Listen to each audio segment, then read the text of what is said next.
Welcome back, everyone, to another second stimulus package and second stimulus check update. Today is Thursday, November 5th.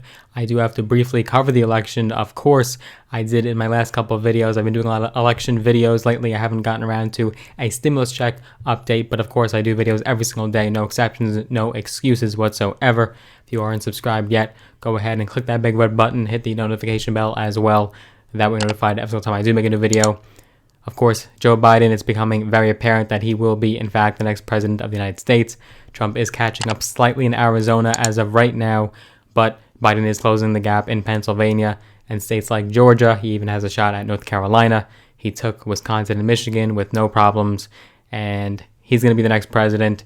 I'm sorry to tell you, but we're just doing it correctly. There is really no evidence of widespread voter fraud. He will be the next president. Trump came very close.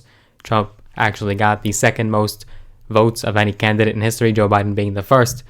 But for all the Trump supporters that do follow this channel, I am sorry to tell you, Joe Biden will be the next president. But of course, this is a stimulus check update, and the fact is that we now have McConnell changing his mind and his tune on the timeline of the next stimulus check. Remember, he initially said just days ago that he would not expect a stimulus check until January of 2021. And it makes total sense. Now, he did win re-election. He did get re-elected easily in Kentucky by a landslide. It was a decisive victory. But the fact is that with Trump being a lame duck president now, most likely, there's just not so much incentive for the Republicans, even though they kept the Senate majority, to take any action on next stimulus. So it's actually good. McConnell's actually standing up, and we'll take a look at what he said, but this is a positive for all of you who are waiting your next stimulus check. So mail-in ballots are still being tallied up across the entire country. About 160 million people voted in this election. Record numbers. We haven't seen this amount of turnout in a significant amount of time.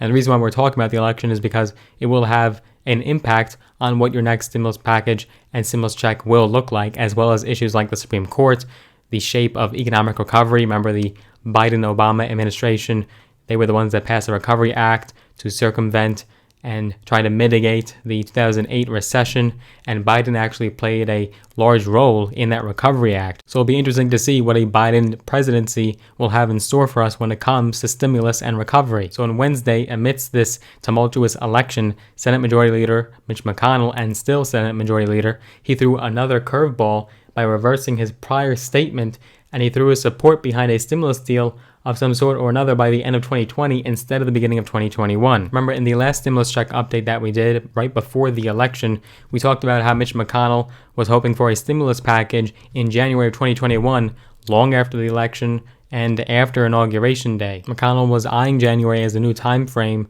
to enact some stimulus, and this angered a lot of people across the country, as not only were they not going to the ballot box with a stimulus check, but now they might not even be celebrating Thanksgiving, Christmas, and the holidays with any sort of stimulus. In fact, the last stimulus we got was back in March. That was our last stimulus, and unemployment benefits from the federal level have expired a very long time ago, back in July.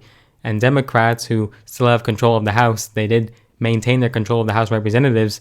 Pelosi was very angry about hearing Mitch McConnell's sentiment. She wanted something to be done right now and as quickly as possible. She wants to help the people. Trump was even calling for stimulus right now, right before the election, but of course that's not on his mind, as he's filing so many lawsuits and being very litigious with this election. So it all came down to the Senate, and the GOP-led Senate by Mitch McConnell was hindering any chance of stimulus before the holidays and the new year. So now he said, quote, on Wednesday, we need another rescue package. I think we need to do it, and I think we need to do it before the end of the year. He called passage of a new relief bill, quote, job one. But still, the final makeup of the House of Representatives and the Senate, plus the office of the presidency itself, could heavily influence whether that rescue package includes a new stimulus check and a wide range of other funding, including more weekly unemployment benefits. Remember, in most states, unemployment benefits will actually dry up and end December 31st for a lot of people, and so everyone's going to be left not only with no benefits at the federal level, but also at the state level, and people are going to be collecting zero and have zero stimulus. Now, McConnell in the past has supported another direct payment, but recently he hasn't mentioned it at all. It hasn't even come out of his mouth until now on Wednesday. And the most recent offer we have of the White House and the Trump administration is that $1.9 trillion offer that the Senate has already turned down, and the Democrats are not so into. The final outcome of this election is really going to be the determining factor of what the next stimulus package looks like, and if we could see one at all before the end of the year.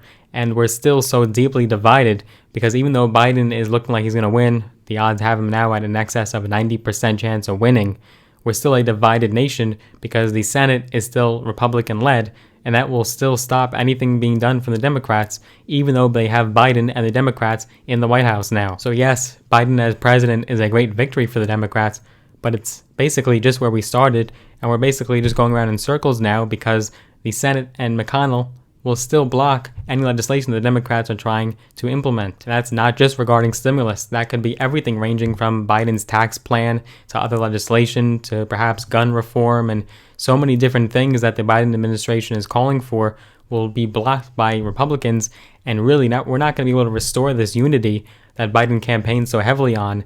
It's really going to be as if nothing changed. Yes, the markets will be less volatile with Trump. Yes, we might be able to get some more things done and perhaps create some more bipartisan efforts. Remember, Biden was good at reaching across the aisle, and McConnell is supposedly notorious for that too, but he hasn't been doing that in the last decade or two of his political career. Now, another scenario that might play out is the Democrats knowing that Biden will be in the White House come January 20th.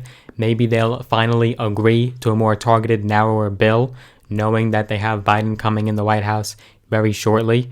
So Democrats, they always wanted to hold out for that longer, larger, robust bill. They might just take that smaller bill that perhaps only includes direct payments to Americans and some funding in certain areas, and then they'll try to get that larger bill passed, knowing that Biden is impending. But because the Senate is still Republican majority, McConnell will give in and perhaps he will do a smaller bill, but then he'll bait and switch and he'll block that larger bill, and the Democrats won't be able to get any stimulus implemented after that smaller bill. And that could be all the stimulus that we have basically forever. Now here's a situation that could also play out, and this is very likely.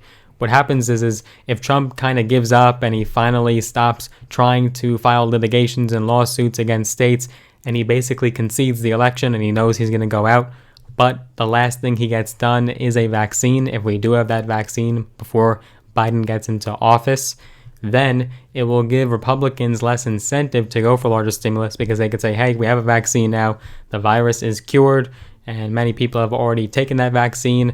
People are back to work. GDP is still soaring. So there's no reason for us to do a larger, robust bill. That's another situation that could play out. Now remember, there's still a slim chance here. Trump, in what many people's minds, he'll end up stealing this election, especially with the confirmation of Amy Coney Barrett if this does go to the Supreme Court. What could happen is we're back to where we started with that Senate majority of Republicans, the House controlled by Democrats, and Trump as president. That would be a very slim scenario as Biden is likely to get it, but we could just be back to where we started, but because the election is over, perhaps some progress could be made. So really, any way this plays out, there's so many variables here, and of course we'll be looking to eagerly watch and cover all these updates right on this channel. Now tomorrow's video, I'll likely do something covering the election. Everyone's eyes are on the election and all of these states slowly counting these votes, so watch out for tomorrow's video. I will be doing an election update. But once this is all settled and cleared and we finally have an idea of who the president-elect is, and then the Electoral College does go to vote in between December and January, then we could start focusing again on stimulus, and then we could potentially have some new breakthroughs. Oddly, even though it's been so volatile and uncertain, the stock market and the Dow has been reacting greatly positive to this election news, even though we have no idea really who's a winner yet, but I guess the market is predicting a Biden win as it was doing in the days and weeks and months leading up to the final election day. Hopefully, eventually this will pass. We'll have the new president in office, and we could start focusing on the bigger picture and start getting back to the issues and perhaps returning to normalcy once again. According to Trump, a vaccine should be coming out within weeks. I don't think he's so focused on the vaccine right now, but it should be here hopefully before the new year ends. If not stimulus, at least we might get that vaccine. More updates are to come with this ever-changing, quickly changing news. If you did enjoy this video, give it a big thumbs up, smash the like button. Just will help with that YouTube algorithm. YouTube will push the video out to more people, so it does support me and my channel, and everyone will be in the know about what's going on, so I do appreciate when you do that. Also, click that notification bell and that subscribe button. That way you're notified every time I do make a new video. I do look forward to seeing you in the next one.